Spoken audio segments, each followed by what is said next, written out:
領域展開福間水氏。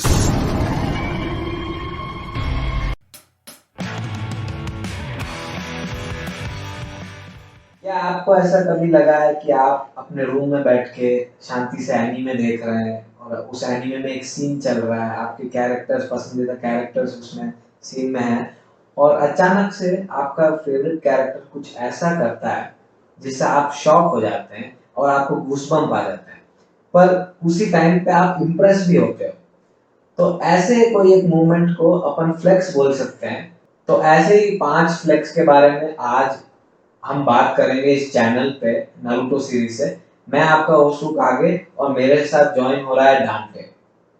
तो first flex की जो अपन बात करेंगे, ये आप सबको मालूम ही होगा कि क्या है। मतलब जो भी नारुतो का फैंस है, जो व्यूअर्स देख रहे हैं, उन सबको मालूम है कि हाँ, ये सीन सबके लिए मेमोरेबल है।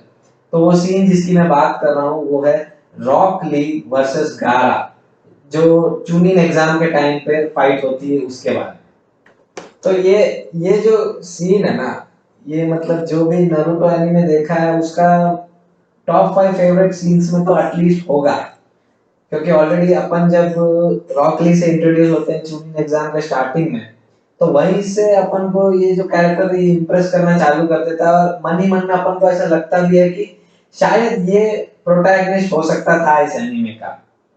और अपन इसको देखते हैं राउंड बाय राउंड, पहले सास्के को हराता है, किक मार के उसका सिग्नेचर मूव यूज करता है, और उसके बाद में फॉरेस्ट ऑफ डेथ में भी अपन इसको देखते हैं। और उसके बाद फाइनली अब जब वन ऑन वन बैटल शुरू हुई है, और ये सबसे जो स्ट्रॉन्ग जो फाइटर है मेरे हिसाब से, एटलीस्ट इस अरीना में जो अभी है, गारा, उससे फाइट करता है।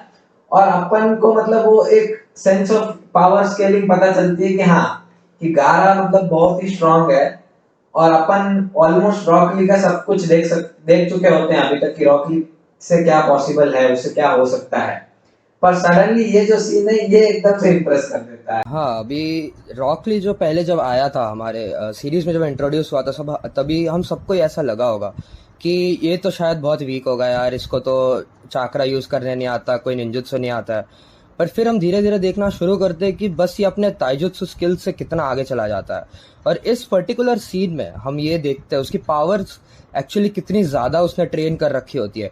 उसके जो इतने सारे वेट्स पहन के वो हमेशा चल रहा होता है, नॉर्मली फाइट कर रहा होता है, जैसे कि मतलब कुछ है ही नहीं उसके पास। हाँ, कहीं ना कहीं अपन को मालूम था कि ये जो ताइजुत्सु है इसका कुछ ना कुछ तो लिमिट होगा ही। हैंड टू हैंड कॉम्बैट में अपन देखते हैं कि रॉक ली सबसे स्ट्रांग है, मतलब फिलहाल जहां तक सीरीज जा चुकी है, अपन को ये पता था कि रॉक ली ताइजुत्सु में सबसे आगे है।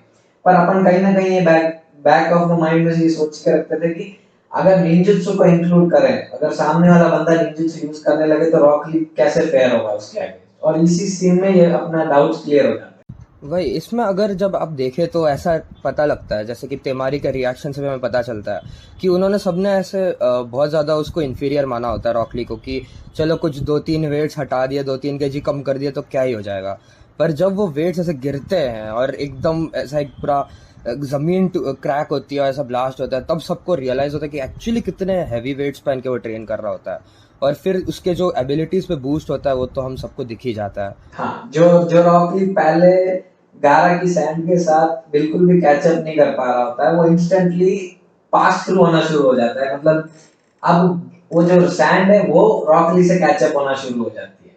और ये मतलब सब लोगों ने इसको इतना अंडर एस्टिमेट किया था, और जब इसकी बैक स्टोरी पता चलती है तो अपन को पता चलता है कि किस एक्सटेंट तक ट्रेनिंग करने के बाद ये एबिलिटी अनलॉक हुई है। अब ये तो था बस रॉकली के बारे में। अब आगे के जो फ्लेक्सेस हम बात करने वाले हैं वो कुछ और ज़्यादा महत्वपूर्ण कैरेक्टर्स के बारे में है।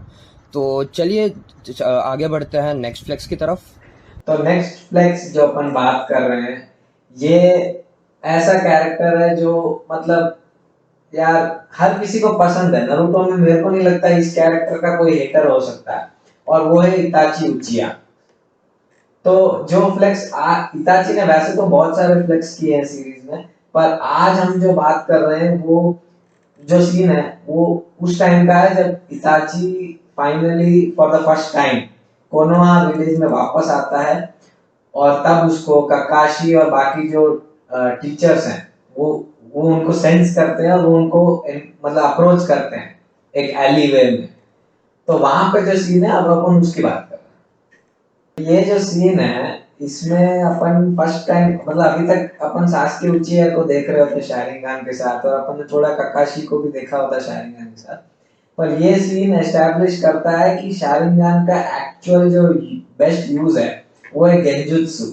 हाँ, अब गेंजुत्सु भी बहुत तरह के होते हैं, जैसे कि शारिंगान के नॉर्मल गेंजुत्सु होता है, फिर गेंजुत्सु बिना शारिंगान के भी आपने यूज़ करते हुए देखा ही है, कुरेनाई जैसे कि फॉर एग्जांपल।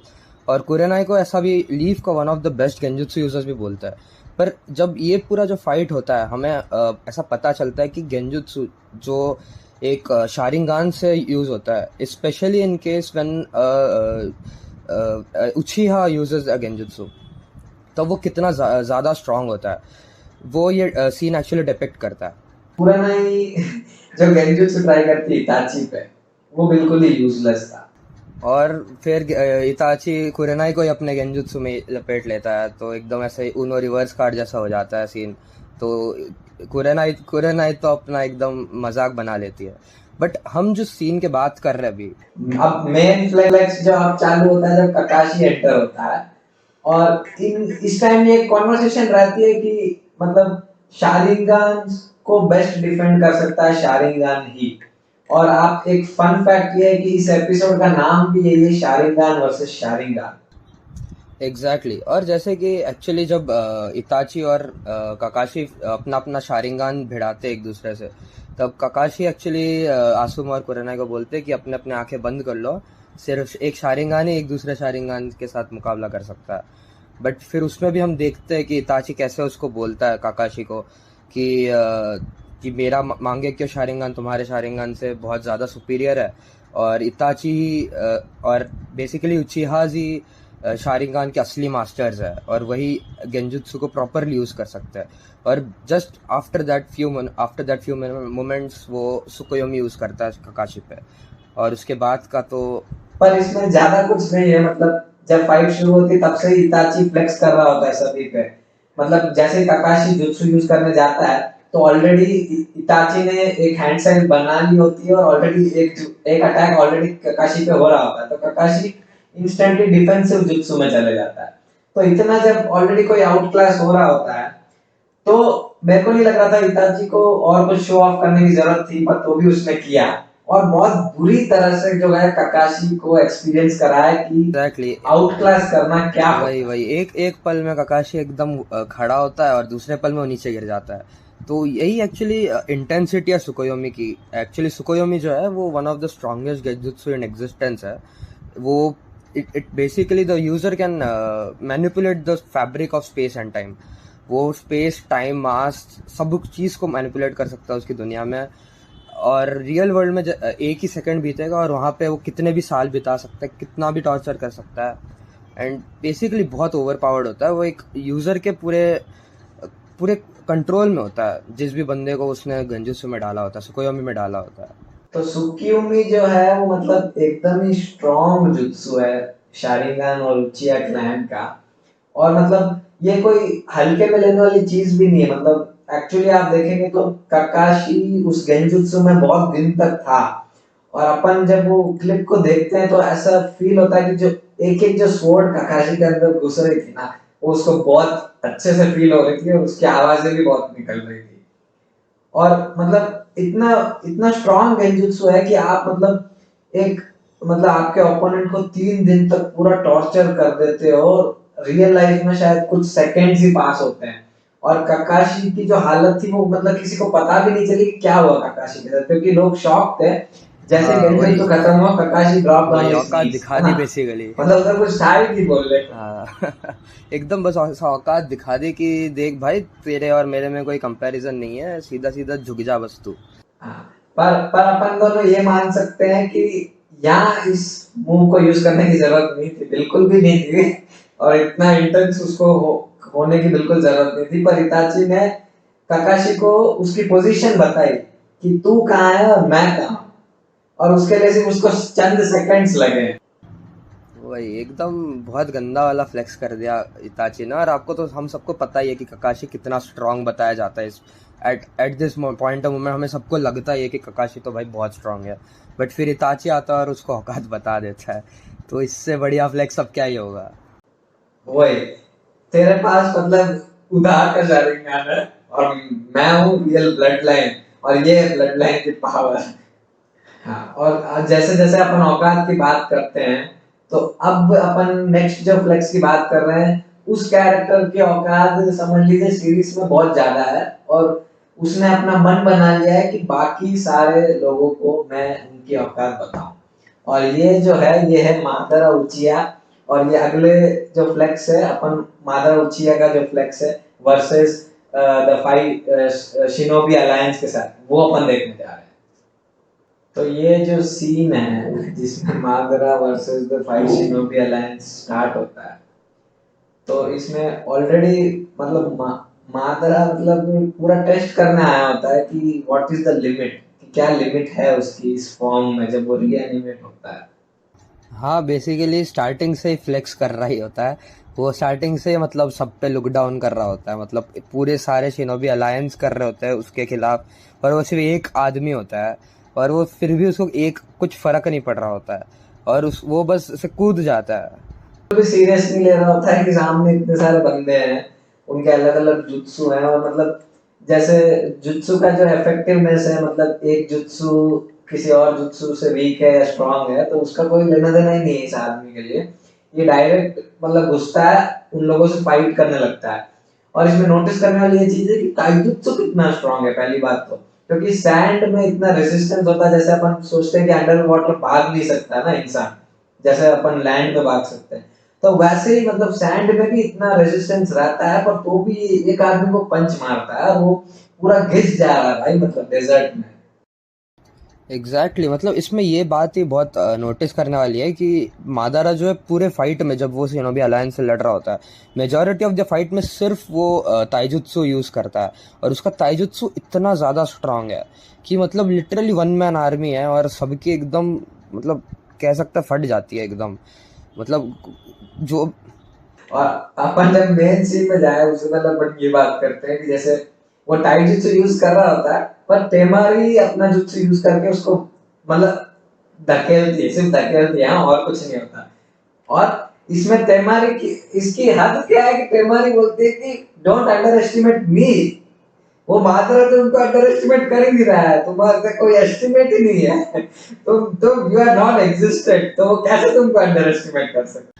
और वो बस ऐसे उठ के बस अपना वो आर्मर झाड़ता है जैसे कि मतलब कुछ फर्क पड़ा ही नहीं उसको, और फिर वो अपने जुत्सु यूज करना स्टार्ट करता है, और वो भी मतलब ऐसा जुत्सु यूज करता है, इतना बड़ा फायर होता है कि इतने सारे लोगों के वाटर जुत्सु लग जाते हैं उसको बस स्टॉप करने में। फिर तो भाई मादारा एकदम वाइल्ड हो जाता है अपने जुत्सुस के साथ, और मतलब खत्म ही कर रहा होता है सबको। हाँ बिल्कुल, और मतलब वो गारा जो सैंड यूज करके उसको जो सुसानों से बाहर निकालता है, वो मतलब थोड़ा चीप मुंह था, वो समझ में नहीं आया वो कैसे पॉसिबल है, क्योंकि बाहर से सैंड उसको अटैक कर नहीं पा रही, अंदर से उसको कैसे बाहर निकाला वो अपन को पता नहीं। पर अभी आते हैं मेन इवेंट पे। अभी है ना, शिनो भी मतलब बहुत हल्के में ले रहे हैं इसको, और मादरा की मतलब जैसे ही नारुतो ठोकने जाता है, मादरा रेडी होता है वो इम्पैक्ट लेने के लिए, पर अचानक से वो जुत्सु अब्सॉर्ब हो जाता है, और मादरा सोचता है कि कैसे, फिर उसको मालूम पड़ता है कि रिनेगान दिया गया है।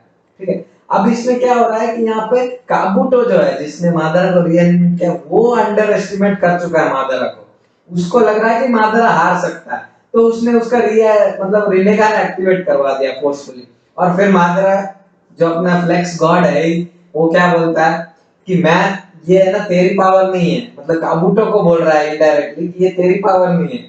अब मैं बताता हूँ कि ये मेरी जो पावर है ये अकेली कहाँ तक जाती है, ये मैं बताता हूँ।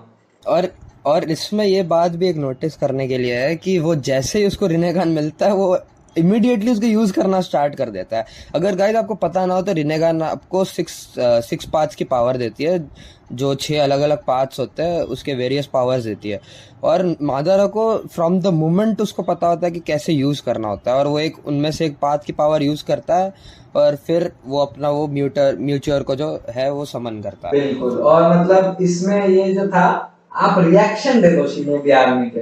First meteor, spoiler alert, first meteor जब गिर रहा होता है, तो ऑलरेडी आधे लोगों ने तो गिव अप कर दिया होता है। और मतलब जो होकागे लेवल के जो निंजा है, जैसे गारा है काजे कागे, उसके मुंह से निकलता है कि is this power of God. ठीक है, मतलब ऐसी कैसी पावर हो सकती है कि आप इस हाई लेवल के निंजा से ऐसा बुलवा दो। भाई मतलब सबकी एकदम फट जाती है। और जो शिनोबी है उनका तो रिएक्शन देखने लायक होता है।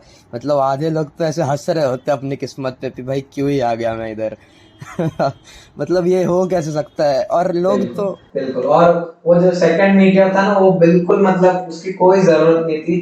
फर्स्ट मीटियोर में ही मादरा अपना पॉइंट कर चुका था। ठीक है, फर्स्ट मीटियोर में उनकी फट गई थी उसको रोकने में। पर नहीं, अपन को उतना नहीं करना है ना, अपन को पूरा फ्लेक्स करना है आदमी पे। तो अपन सेकंड भी गिराएंगे उसी साइज का, मतलब उसमें कुछ भी कमी नहीं रखी है बंदे ने। हाँ एकदम सेकंड भी उसके ऊपर गिराता है। और मतलब पूरे जगह को तबाह कर देता है। पता नहीं भाई कुछ लोग बच कैसे जाते हैं। और मादारा अपने मतलब वो आप। उसमें थोड़ा प्लॉट आर्मर है, मतलब जो शिनोबी आर्मी है उसमें तो मेरे को तो नहीं लगता ज्यादा लोग बचे हैं। और आप देखोगे इसमें एक और सीन आता है जहाँ उनके जो इंटेलिजेंस जो डिपार्टमेंट है वहां पे, वो जो उन्होंने एक ऑर्ब बनाया होता है चक्रा का, उसमें इतने सारे इम्पैक्ट फील होते हैं जब वो मीटियोराइट गिरता है। मतलब लिटरली जो ये जो इंटेलिजेंस जो ब्यूरो है, इसको फील होता है कि वो गिरा है मीटरेट। मतलब इतना पावर था, मादरा खुद भी साफ हो जाता है, पर ऑब्वियसली रीएनिमेशन की वजह से वो वापस जिंदा हो जाता है। और दूसरे जो कैरेक्टर है वो तो सिर्फ प्लॉट आर्मर की वजह से ही बचे हैं, नहीं तो मेरे को तो नहीं लगता वो बचने थे। एग्जैक्टली भाई मादारा तो भाई अलग ही लीग पे है। और मादारा की लीग से याद आया यार, एक और कैरेक्टर है जो मादारा के ही लीग में खेल रहा था उसके साथ ही। तो आज जो हमारी जो नेक्स्ट फ्लेक्स है वो हम लोग बात करने वाले हैं एक और उचिहा के बारे में। और वो है ओबिटो उचिहा, जिसने मादारा के साथ फोर्थ शिनोबी वॉर जो है डिक्लेयर किया होता है। और ये जो सीन की जो हम लोग बात कर रहे हैं वो है ओबिटो जब बोलता है एक डायलॉग कि क्या मैं स्वेट कर रहा हूँ। और फिर ऐसे बारिश हो रही होती है और वो बोलता है कि नहीं ये फूल्स मुझे कभी स्वेट करा ही नहीं सकते। भाई वो तो बड़ा ही बैड डायलॉग होता है। तो ये जो सीन है, इसमें मतलब थोड़ा कंटेक्स्ट के लिए बात करते हैं, मतलब एग्जैक्टली सीन के पहले हुआ क्या होता है। तो ओबिटो, और मतलब एक तरह से ये बोल सकते हैं कि ये मादरा का ही फ्लेक्स है, क्योंकि उस टाइम पे उसकी आइडेंटिटी रिवील नहीं हुई थी और सबको लग रहा था कि मादरा ही है। ठीक है, तो इसमें बात मतलब ओबिटो और जो बाकी सारे जो सेवन जिंजूरी की है वो सब फाइट कर रहे होते हैं एट टेल्स और नाइन टेल्स, मतलब नारुतो और किलर बी से। तो तब मतलब at every point Killer B और नारुतो ओबिटो को मार दे रहे होते, मतलब जो भी ओबिटो कर रहा है उसका कुछ ना कुछ बेहतर रिएक्शन दे रहे थे ये। और उसी टाइम पे मतलब ये ओबिटो जब अपने हाथ पीछे लेता है तो उसको पसीना आना शुरू हो जाता है। तो ये है सीन पूरा। एक्चुअली पसीना वो होता नहीं है, वो एक्चुअली पानी गिर रहा होता है। वो बारिश हो रही होती है उस टाइम एक्चुअली। तो बेसिकली ये सीन हमें बोलता क्या है, ये सीन जो है ओबिटो का एक्चुअली कॉन्फिडेंस को बोलता है कि वो एक्चुअली उस लेवल पे पहुंच चुका होता है कि अब उससे मतलब उसको फर्क ही नहीं पड़ता। उसको विश्वास ही नहीं होता कि ऐसे लेवल के लोग भी मेरे को हरा भी सकते हैं कभी। एक्चुअली वो उस पीक पे पहुंच चुका होता है अपनी स्ट्रेंथ पे। और मतलब उसको लगता है कि मैं तो भाई ये मेरे को कभी स्वेट करा ही नहीं सकते भाई, मैं इतना पावरफुल हो चुका एग्जैक्टली हूँ। मतलब जब वो ओबिटो की बैक स्टोरी अपन देखते हैं तो वो ऐसे एक स्टैंड आउट स्टूडेंट कभी नहीं लगता अपन को, मतलब ऐसा नहीं लगता है। जब अपन बाकी उचियास को देखते हैं जैसे इताची है, सास्के है, मादरा है, तो इन लोगों को जब अपन इनकी बैक स्टोरी देखते हैं तो इनका एक अलग ही फील है कि हाँ ये है उचिया। पर जब अपन ओबिटो की बैक स्टोरी देखते हैं तो वो सिर्फ एक नॉर्मल मतलब लड़का लगता है। और वो कभी भी स्टैंड आउट नहीं करता, वो कभी भी मतलब स्ट्रॉन्गेस्ट इन द रूम कभी नहीं उसका फील आया जब भी अपन ने उसको स्क्रीन पर देखा है। तो ये जो सीन है, इसमें वो इतना मतलब इतना ट्रॉमेटाइज हो चुका है, इतना उसके साथ हो चुका है कि अब वो इस लेवल पे है कि he is not ready to acknowledge कि मतलब उसके सामने इतने स्ट्रॉन्ग निंजा है। मतलब अगर आप देखो शिनोबी अलायंस में शायद टॉप टू स्ट्रॉन्गेस्ट शिनोबी होंगे उस टाइम पे, ये दोनों नारुतो और किलर भी। इनसे स्ट्रॉन्ग मेरे हिसाब से कोई नहीं था उस टाइम पे।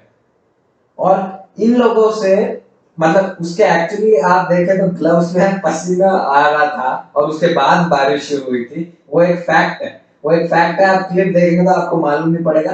पर बंदा रेडी नहीं है एक्नॉलेज करने के लिए, अगर वो स्वेट है भी तो वो अपने आप को मेंटली प्रिपेयर कर रहा है कि ये जो दो बंदे हैं ना, इनकी हैसियत नहीं है मुझे स्वेट कराने की। एग्जैक्टली तो अभी जब हम लोग वॉर की बात पे आ ही चुके हैं, तब एक वॉर पे ही जो एक सीन हुआ था, और वो none other than Madara Uchiha ने किया था, बहुत फेमस सीन है, और वो हमारा आखिरी फ्लेक्स है। तो चलिए वो हम लोग आज देखते हैं। जो सीन है मतलब मैं थोड़ा शॉक हूँ क्योंकि लिस्ट में अपन ने 5 ही आइटम डाले हैं और उसमें से 4 जो है फ्लेक्स ऑलरेडी उचिया क्लैन के हैं और उसमें से भी 2 अकेले मादरा के हैं। और भी आ सकते थे पर आज के लिए हम इतना ही बात कर सकते हैं। पर ये जो सीन है ना, इसमें ये मतलब थोड़ा एक्सटेंडेड सीन है जहाँ पे 5 कागे ने मतलब फाइनली उन्होंने रिकॉग्नाइज कर लिया है कि मादरा जो है वो एक थ्रेट है और इस मादरा को जब तक अपन हराएंगे नहीं, वॉर में आगे कुछ प्रोग्रेस हो नहीं सकता। तो ये सारे जो हैं ये अपना पूरा मतलब जोर लगा के यहाँ पे पहले तो पहुंचते हैं और फिर मादरा से जो फाइट शुरू करते हैं। इन्होंने सारे अपने ना बड़े बड़े मूव्स, फ्लैशी मूव्स जितने भी हैं 5 कागो के इन्होंने यूज कर लिए, इनसे कुछ हुआ नहीं। तो भी इन्होंने मतलब एक डिटर्मिनेशन है कि हाँ मादरा को हराना तो है ही और कोई चॉइस नहीं है अपने पास। तो ये लोग खड़े हो जाते हैं और फिर मे टेरुमी जो है वो मतलब जो लावा स्टाइल की जो यूजर है वो जब बोलती है कि है ना, मादरा से जब बोलती है कि इसको अनफेयर मत कहना कि हम 5 का आगे तुमसे लड़ रहे हैं, ठीक है।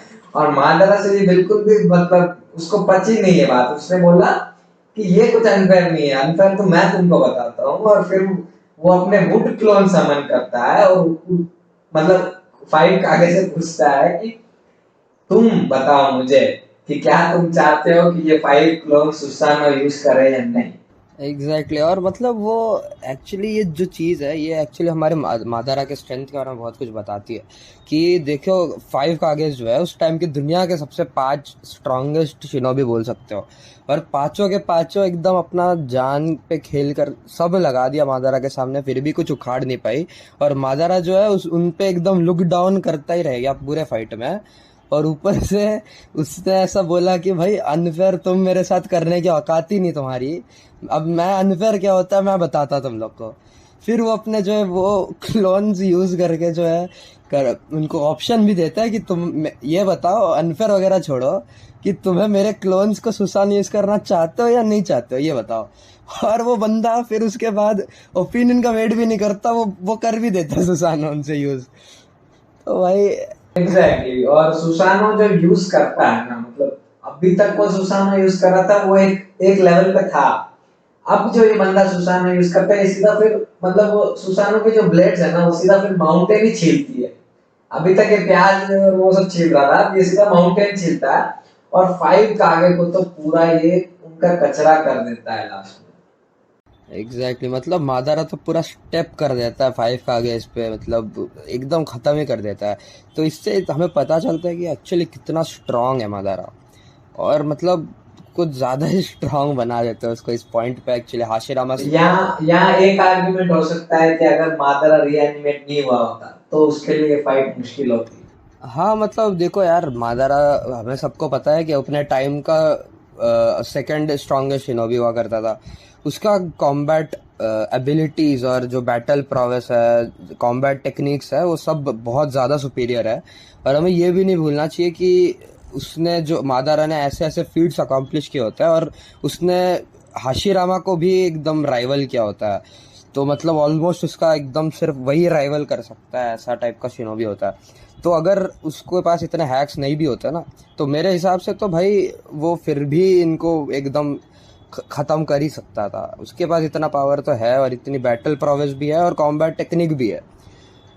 और भाई वो अपने यहाँ तक खत्म नहीं होते मादरा जितने भी के रिसोर्सेस है ना ही यहाँ खत्म होते हैं बाकी लिटरली यार देखा जाए तो खेल ही रहा है 5 का पांच गेम की के बात साथ, कुछ की है। औकात और बची अगर आप नहीं। लोग को पसंद आया वीडियो तो लाइक करो, सब्सक्राइब करो और कमेंट करो आपके फेवरेट फ्लेक्स, और अगली वीडियो में अपन उन फ्लेक्सेस की बात करेंगे।